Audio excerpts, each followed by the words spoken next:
Amílcar Cabral, tu és o nosso líder, tu és a nossa força para a vitória. Abaixo o colonialismo, abaixo sim, viva a independência, avante com o país, viva a democracia, avante com o país.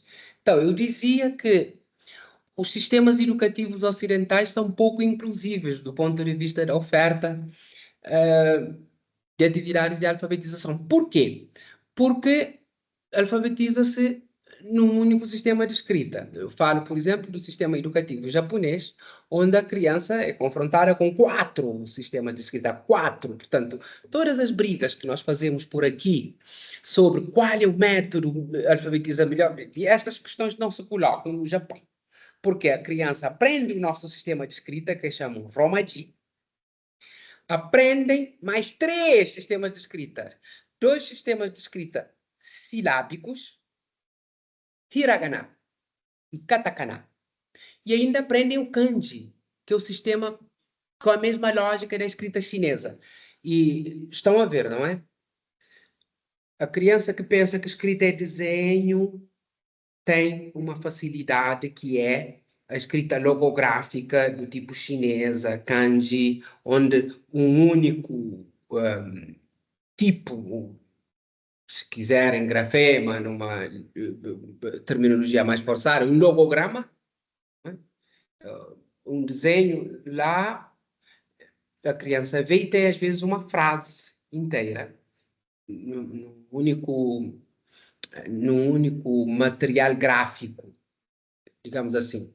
É escusado esperar que eu venha explicar cada um dos sistemas aqui, num tempo onde nós temos internet de banda larga, onde as pessoas podem investigar um pouco sobre estes termos e encontrar isso.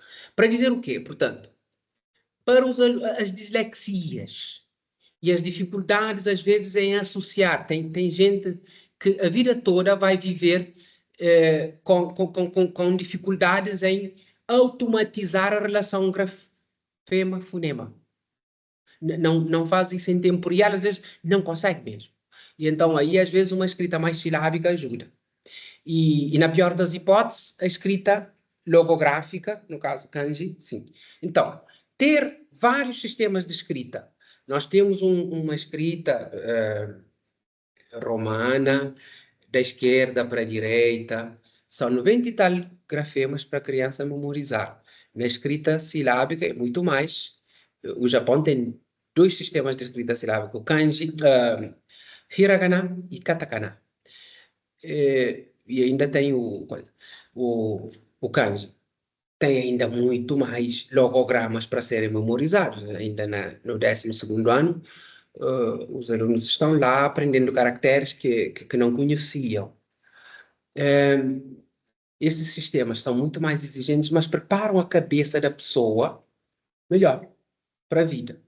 E vejam, há sistemas, por exemplo, aqui perto de nós, que a criança aprende a escrever da esquerda para a direita e da direita para a esquerda, escrita árabe, por exemplo. Então, as crianças acabam sendo mais inteligentes por causa disso. E nós ficamos nos degladiando aqui. Qual é o melhor método para a coisa? Olha, o maior pecado do nosso sistema educativo no contexto da alfabetização é a falta de conteúdo, é falta de atividades. Portanto, as crianças podem, portanto, ver aquelas escritas que estão na lata de leite.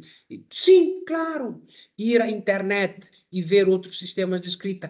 Claro, isto tudo é emancipador, abre as cabeças e ajuda a criança a compreender logo de uma vez o mundo. Porque a maior dificuldade que as crianças acabam tendo é a falta de foco, não é a complexidade da escrita. Essa complexidade não é nada para uma criança focada.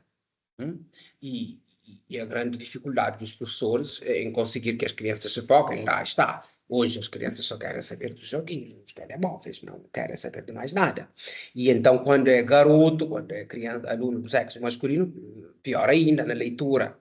E então há essa realidade a considerar. Portanto, super indico. ver outros sistemas de escrita, abrir a internet, pôr as crianças a ouvir um bocado sobre isso, a ver essas escritas e a comparar com a nossa. Cabe ao professor informar-se um pouco mais sobre isso. Por quê? Porque isso sensibiliza a criança e desmistifica o problema da escrita. Ela acaba vendo que tem colegas do outro lado do mundo que têm que aprender muito mais coisas que ela. E trazer essas atividades, portanto, acaba por diversificar. Duas chamadas de atenção importantes. Uma coisa é trazer essas atividades para a criança ver. Outra coisa é pôr as crianças a assistirem vídeos do YouTube. Que isso eu já vi professores a fazerem. Gente, não façam isso. Quando é para ver essas atividades, convém que seja num ecrã maior.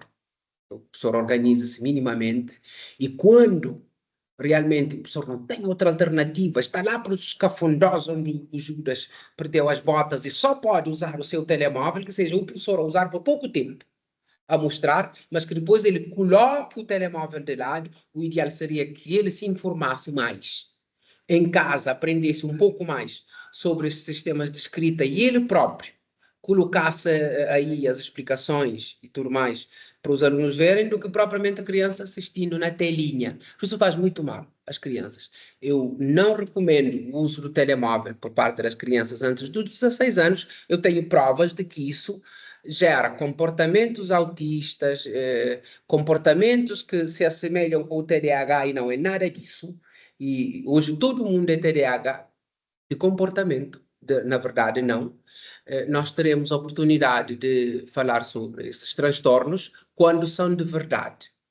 São realmente assunto para nos ocuparmos seriamente e pedirmos ajuda, mas há mil coisas que nós podemos fazer no sentido das pessoas não desenvolverem comportamentos que possam confundir no diagnóstico. Porque uma coisa é ter um transtorno, outra coisa é comportar-se como se houvesse esse transtorno. Portanto, paramos.